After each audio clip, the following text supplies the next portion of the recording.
विश्वातील प्रथम गुरुवर्य संघ संस्थापक तथागत महाकारुणी गौतम बुद्ध, राजा सम्राट अशोक, आबाळाने उड्डाण नाकाऱ्यांना पंखांना उडण्याचं सामर्थ्य देणारे लोहपुरुष, राष्ट्रपुत, इतिहास तज्ञ, बुद्धिजनराज, ग्रंथराज, भारतातील सर्व स्त्रियांचे उद्धार करते, विश्वरत्न, महामानव, प्रथम पूज्य डॉक्टर बाबासाहेब आंबेडकर यांच्या जयंतीनिमित्त सर्व भारतीयांना मंगलमय शुभेच्छा. बाबासाहेबांची जयंती पूर्ण भारतभर जगभर साजरी केली जाते. जयंती म्हणजे काय? जयंती म्हणजे बाबासाहेबांनी आपल्यासाठी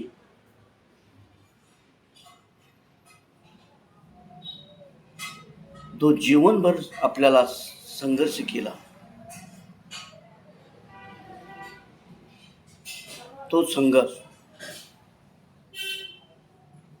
म्हणजे जयंती. बाबासाहेबांनी आपल्याला त्या संघटना दिल्या,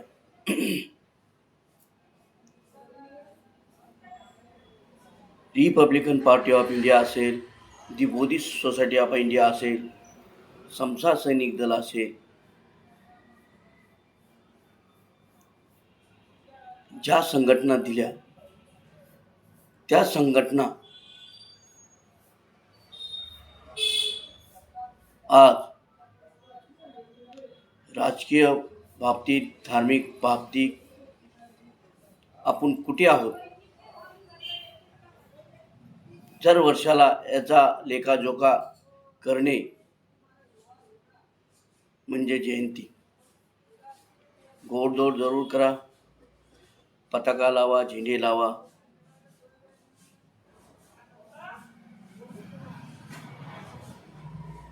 वर्षातून एकदा नाचणे जरूर नाचा. 365 दिवसातून एक दिवस तुम्ही मनमोकळेपणाने बाबासाहेबांच्या जयंतीमध्ये नाचल्याने काही फरक पडणार नाही. पण जो बाबासाहेबांनी आपल्याला संघर्ष केलेला आहे,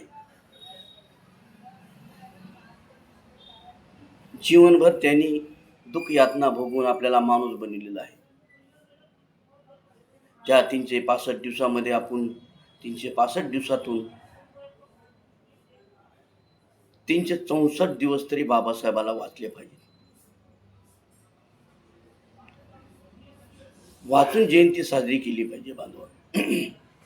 बाबासाहेबाला डोक्यावर घेण्यापेक्षा डोक्यात घेणं महत्वाचं आहे.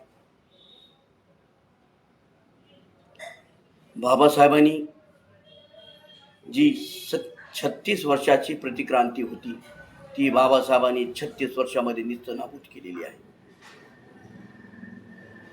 आणि आपल्याला माणूस बनलेला आहे. आज आपण जयंतीनिमित्त डीजेवर नाचतो. जशा मुंग्या वारुळातून बाहेर पडतात, तसा आपला समाज जयंतीला बाहेर पडतो. 14 ऑक्टोबरला बाहेर पडतो, 6 डिसेंबरला बाहेर पडतो. मुंग्या जशा वारुळातून बाहेर पडतात, तशी समाज बाहेर पडतो आणि तोच समाज नाचून झाल्यानंतर आपल्या आपल्या फांद्यावर जाऊन बसतो. आज आपली राजकीय बाबतीत, धार्मिक बाबतीत आपली काय परिस्थिती आहे? राजकीय बाबतीत तर आपण कुठेही दिसत नाही. आज बाबासाहेबांनी आपल्याला जो धम्म दिलेला आहे, 14 ऑक्टोबर 1956 साली डॉक्टर बाबासाहेब आंबेडकरांनी आपल्याला बौद्ध धम्माची दीक्षा दिलेली आहे. नागपूर या ठिकाणी 5 लाख लोकांना बौद्ध धम्माची दीक्षा दिलेली आहे आणि चंद्रपूर या ठिकाणी 3 लाख लोकांना बौद्ध धम्माची दीक्षा दिलेली आहे. एका हप्त्यामध्ये 8 लाख लोकांना धम्मदीक्षा देणारे जगातील एकमेव व्यक्ती, रक्ताचा थेंब ही न सांडता क्रांती बाबासाहेबांनी केलेली आहे. आज त्या 5 लाख लोकांनी धम्मदीक्षा घेतली, पण आज त्या 5 लाख लोकांचे किती लोक, 5 लाख लोकांचे, च्या 5 लाखाच्या पुढे आपला किती आकडा गेलेला आहे धम्मदीक्षाबाबत. आपण मागील जनगणनेमध्ये पाहिले असेल, काही लोकांनी बौद्ध लावले, काही लोकांनी जातीसाठी आपल्या सवलती सुरू राहाव्या म्हणून जात हिंदू, धर्म बौद्ध असे लावले.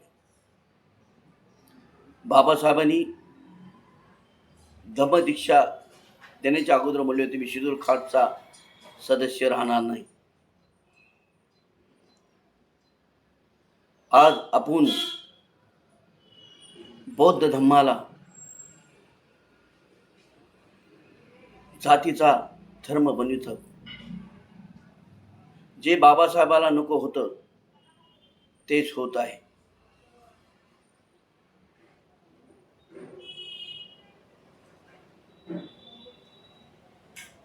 आज लोक जनगणनेमध्ये आता सुरुवात झालेली आहे. लोक जनगणनेमध्ये कुणी म्हणतं जात लिहा, धर्म बौद्ध लिहा. आपल्याला बौद्ध धर्म हा जातीचा धर्म बनवायचा आहे का? बौद्ध धर्मामध्ये आपण भाषणामधून सांगतो बौद्ध धर्मामध्ये जाती नाही, आणि आपण जाती निर्माण करीत आहोत. बाबासाहेबांच्या विरोधात प्रतिक्रांती करीत आहोत.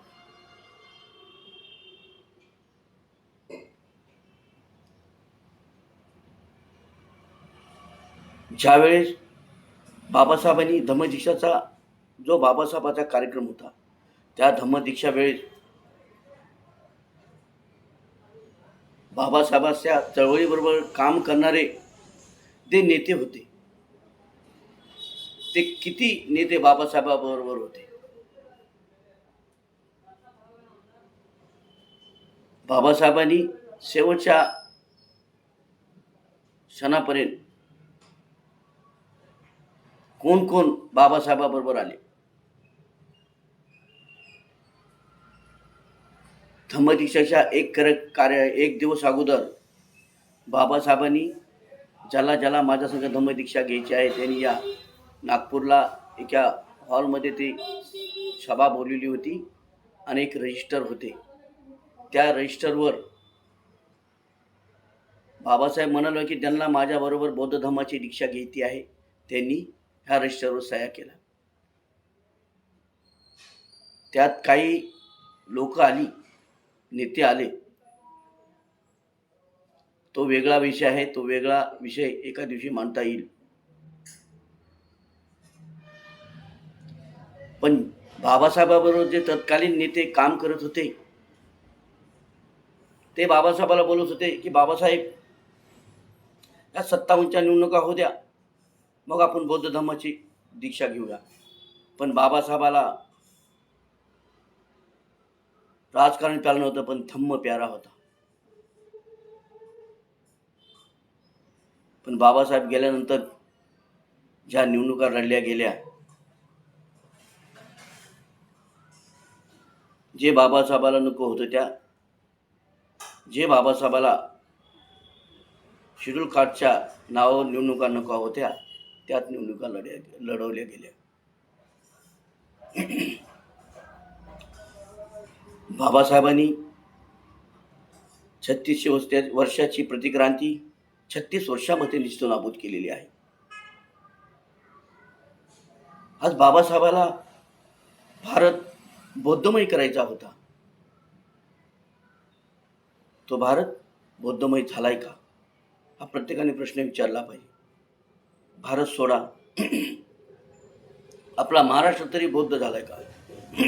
महाराष्ट्र सोडा, आपला जिल्हा तरी बौद्ध झालाय का? जिल्हा सोडा तर आपला तालुका तरी बौद्ध झालाय का? तालुका सोडा आपलं गाव तरी बौद्ध झालंय का? गाव सोडा आपला एरिया तरी बौद्ध झालाय का? आज धम्माची वाटचाल कुठं आहे? बाबासाहेब म्हणाले होते की मी 2 वर्ष जर जगलो वाचलो तर 5 करोड लोकांना बौद्ध करीन. आज बुद्धांची लोकसंख्या किती आहे हा विचार करण्याची गरज आहे. बाबासाहेबाला जो धम्मप्रचार हवा होता डोर टू डोर, तसा धम्मप्रसार झालेला नाही. बाबासाहेबांनी बेंगळुरू येथे जे जपानचे डॉक्टर वायली होते त्यांच्याबरोबर मिटिंगा घेऊन धम्माचा प्रचार करण्यासाठी बाबासाहेब तिथे मसूर या ठिकाणी एक विद्यापीठ खोलणार होते. म्हैसूरच्या राजांनी डॉक्टर बाबासाहेब आंबेडकरांना एक जमीन दान केली होती. त्या ठिकाणी बोधिष्ठ सेमिनार बाबासाहेब उभा करणार होते. त्या सेमिनारमधून धम्माचा प्रसार आणि प्रचार कसा करायचा हे प्रशिक्षण देऊन लोकांना डोर टू डोर बाबासाहेब प्रचारासाठी पाठवणार होते. त्या ठिकाणी बुद्ध धम्मावर संशोधन करण्यासाठी डॉक्टर बाबासाहेब आंबेडकर एक मोठं एक हॉल म्हणा काही म्हणा ते बाबासाहेब तिथं तयार करणार होते. त्यामधून एक संशोधन होऊन वेळेनुसार काय काय बदल केले जातील जगातील लोकांना बोलून बौद्ध धम्मामध्ये ते बाबासाहेब त्या ठिकाणी करणार होते. ग्रंथालय निर्माण करणार होते. पण बाबासाहेब धर्मांतराच्या कार्यक्रमामध्ये ग्रंथामध्ये ह्यामध्ये व्यस्त होते. त्यामुळे बाबासाहेब त्याकडे लक्ष देऊ शकले नाही. बाबासाहेब लक्ष देऊ शकले नाही. पण त्या ठिकाणी आज जी जागा म्हैसूरच्या राजांनी बाबासाहेबाला दान केली होती त्या जागेमध्ये आज झोपडपट्टी बसलेली आहे बांधवांनो. त्याकडे कोणत्याही नेत्याचं लक्ष नाही. प्रत्येकजण राजकारणामध्ये मशगूल आहे पैसे कमविण्यासाठी. धम्माकडे कुणाचंही लक्ष नाही. डॉक्टर बाबासाहेब आंबेडकर म्हणाले होते जगामध्ये ज्या ज्या राजकीय क्रांत्या झाल्या त्या पहिल्या धार्मिक क्रांत्या झाल्यानंतर राजकीय क्रांत्या झाल्या. म्हणून आपण राजकारणामध्ये सक्सेसफुल का नाहोत? कारण आपण पहिली धार्मिक क्रांती केलेली नाही. बौद्ध धम्माला वाढवण्यासाठी काही काम केलं नाही. त्यामुळे आपण राजकीय क्रांती घडवू शकलेलो नाही. हे बाबासाहेबांनी आपल्याला सांगितलेलं होतं. म्हणून आपण राजकारणामध्ये सक्सेसफुल नाही बनलो.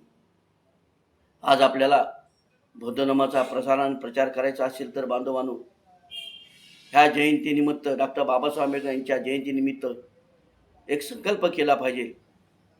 जेवढेही जिल्हे असतील आपल्या महाराष्ट्रामध्ये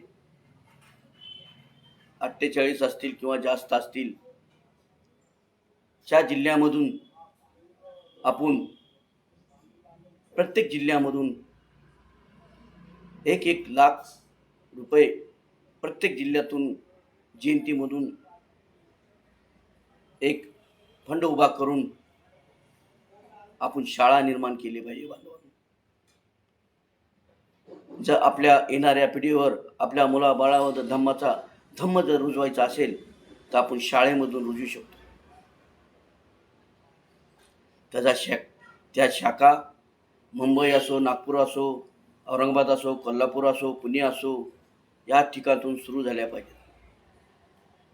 त्यासाठी आपण एक कमिटी नेमली पाहिजे. 1 वर्षी आपण जागा घेऊया.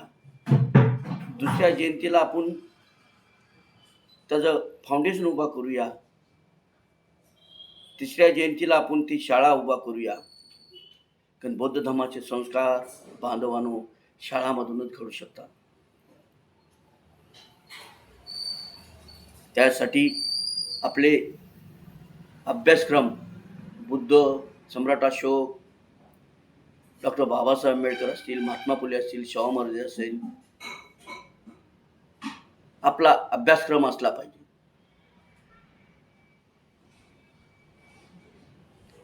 कारण का आजकालची पिढी किती बौद्ध धर्माकडे वळत आहे, किती तरुण मंडळी आहे, याचा विचार आपण केला पाहिजे.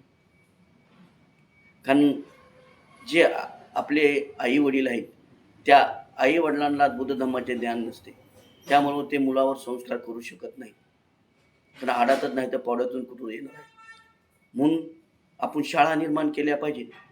शाळेतून बुद्ध आपलं बौद्ध धर्माचे संस्कार रुजवले जातील. कारण जे बालवय असतं 12 वर्षापर्यंत मुलाच्या मेंदूची वाढ होत असते. त्या 12 वर्षामध्ये जर आपण त्या मुलावर शाळेतून बौद्ध धर्माचे संस्कार जर रुजवले, बाबासाहेब रुजवले, ती मुलं मोठी होतील, विहारे निर्माण करतील आणि आपल्या पिढीला बुद्ध विहाराकडे पाठवतील. आपल्याला बुद्ध विहाराकडे चला म्हणून बोलावं लागतं लोकांना. त्यासाठी आपल्याला शाळा निर्माण करणे गरजेचं आहे. कारण एखादी बिल्डिंग उभी करीत असताना त्याचं फाउंडेशन जो पाया असतो तो आपल्याला मजबूत केला तर ती बिल्डिंग चिरकाळ टिकते. किती वारे आली वादळे हालत नाही. तसं बौद्ध धर्माचे संस्कार सुद्धा आपल्याला या शाळेमधून घडवले पाहिजे. कारण एखादं झाड असतं, त्या झाडाला आपण छोटंसं रोपटं असं, त्या रोपट्याला दररोज पाणी थोडं थोडं थोडं देऊन ते रोपटं मोठं होतं व काही कालांतराने ते झाड एक मोठ्याचं सावलीचं झाड तयार होतं. त्याप्रमाणे लहान वयामध्ये आपल्याला मुलावर संस्कार देणे गरजेचं आहे.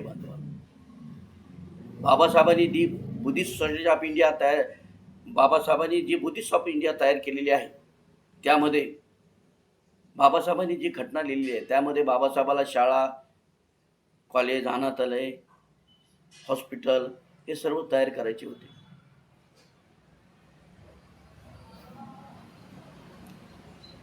मध्यंतरी अश्वजित भंते, कालकथित अश्वजित भंते हे धम्माचे संस्कार रुजवत होते, धम्म संस्कार वगैरे घेत होते. त्यांनी महाराष्ट्रामध्ये भरपूर धम्म संस्कार वगैरे घेतलेले आहेत लहान मुलांचे. मी कल्याणमध्ये जे धम्म संस्कार वगैरे घेतले 3 महिने, त्यातून जी लहान लहान मुलं होती एवढे संस्कार त्यांच्या बौद्ध धम्माचे घडले की ती मुलं पुन्हा नंतर लग्नविधी, पुन्हा बड्डे अशा ठिकाणी ते जाऊन आपल्या बुद्ध धम्मप्रमाणे सर्व काम करू लागली. पण त्याचं सातत्य राखणं गरजेचं असतं. कोणत्याही याला सातत्य राखणं गरजेचं असतं. धम्म संस्कार वर्गाला सातत्य राखण्याचं गरजेचं असतं. तेव्हा कुठं बुद्ध धम्म आपला हे होतं. अश्वजित भंतेने जे काम केलेलं आहे तसं काम या महाराष्ट्रामध्ये कोण करताना मला दिसत नाही. बौद्ध धम्म संस्कार वर्गाचे ते काम अश्वजित भंते गेल्यानंतर ते काम अधुरं आहे. ते काही का होईना बाबासाहेबांच्या बौद्ध धम्माला प्रसारण प्रचारकांसाठी हातभार लावत होते बांधव. तसे काम आपल्या महाराष्ट्रामध्ये होताना दिसत नाही. आज आपण जयंती बनवत असताना आपला जो जयंतीमधील जो पैसा राहील तो पैसा आपण एकत्र करून जशा पंजाब या ठिकाणी जालिंदर जिल्हा आपलं जालिंदर जिल्हा आहे. त्या ठिकाणी एक डॉक्टर बाबासाहेब आंबेडकरच्या नावाने मोठं स्कूल खोललेलं आहे. तिथून बौद्ध धर्माचे संस्कार, बाबासाहेबांचे संस्कार रुजवले जातात. त्या धर्तीवर आपल्या महाराष्ट्रामध्ये सुद्धा शाळा निर्माण झाल्याच पाहिजे. तेव्हा आपल्या बौद्ध धर्माला चांगले दिवस येतील बांधवांनो. त्या प्रकारे आपण ह्या जयंतीनिमित्त एक संकल्प केला पाहिजे की जो भी जयंतीचा पैसा वाचवून आपण शाळाकडे लक्ष दिले पाहिजे. आपल्या मुलावर बौद्ध धर्माचे संस्कार रुजले पाहिजे. बाबासाहेब बौद्ध धर्माच्या प्रसाराने प्रचार करण्यासाठी किती आग्रही होते, एक उदाहरण तुम्हाला सांगतो. बाबासाहेब रंगून या ठिकाणी 28 देशाचे प्रतिनिधी रंगून या ठिकाणी आले होते. त्या ठिकाणी बाबासाहेबाला धम्म परिषदेला बोलवण्यात आलं होतं. त्या ठिकाणी बौद्ध धम्म परिषदेमध्ये पेरियर रामास्वामी नायकर हे त्या परिषदेमध्ये होते. शेवटच्या बाकावर बसून बाबासाहेबाला ऐकत होते. पण बाबासाहेबाला हे माहिती नव्हतं पेरियर रामास्वामी आलेले आहेत म्हणून. त्यांच्याबरोबर काम करणारा सावधकर म्हणून जी व्यक्ती होती बाबासाहेबाबरोबर सेवा करण्याकरता, त्या व्यक्तीने बाबासाहेबाची भाषण झाल्यानंतर एका हॉलमध्ये सर्व देशाची लोक तिथं बसली होती आणि बौद्ध धर्मावर चर्चा चालू असताना सावधकर आले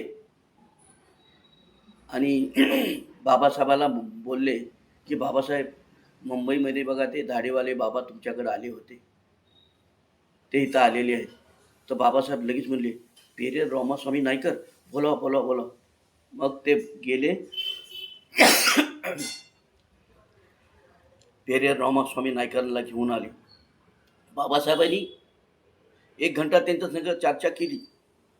व बाबासाहेब चर्चा झाल्यानंतर पेरियर रामास्वामी नायकरला बोलले की तुम्ही ब्राह्मणावर बोलण्यापेक्षा तुम्ही बौद्ध धर्माचा प्रसार आणि प्रचार करा. यावरून बाबासाहेबाला बौद्ध धर्माचा प्रचार कसा करायचा होता हे सिद्ध होते. आज जयंतीमध्ये आपण जे होल्डिंग बनवतो, जे कटआउट बनवतो,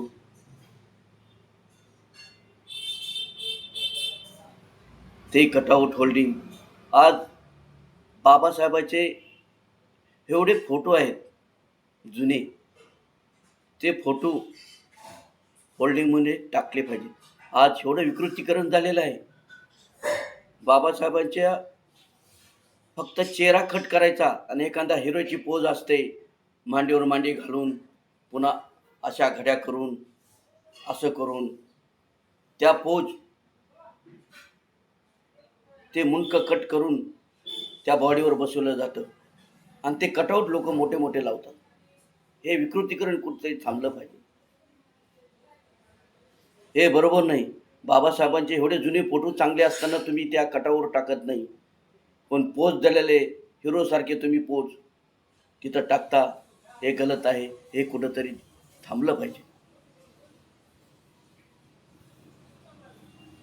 आज ह्या जयंतीनिमित्त आपण एक संकल्प करूया